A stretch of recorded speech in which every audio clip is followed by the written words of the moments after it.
capturing emails. Okay, guys, in today's world, in the fast changing world, it requires attention. So there's the 53-second rule that states that if you do not capture someone's attention who lands on your website within 53 seconds, they are gone. Okay, and if they're gone, that's costing you money, because if they don't leave details, they don't leave contactable information, and you're a service-based business or you're selling products, so whatever you're doing with your website, you obviously want to engage with that human being who's landed on your website. So if you don't engage with them, it's costing you, you're losing money. So one of the best ways in which you can reduce the bounce rate on your website so that you get less people leaving your website without doing what you want them to do is by obviously having the best content on your website. That's a must. You must have the best valuable content and relevant to why they came to your website. But more importantly, if that's not enough, what you need to ensure to have is some sort of way, a means to capture their information. So one of the best ways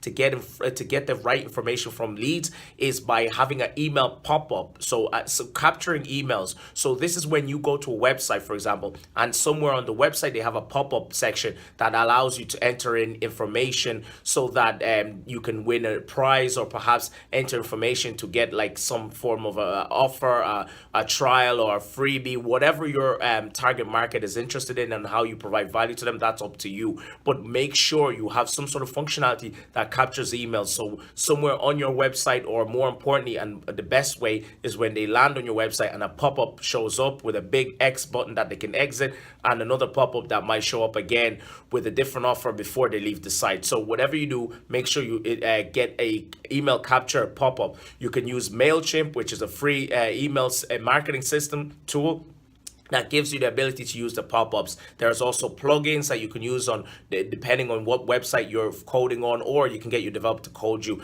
an email pop-up capture tool. Okay, guys, that was tip number 31. I hope that tip has been useful. As always, make sure you subscribe to 101 Marketing Tips. I've been Galinda, Mr. Marketing. Thank you.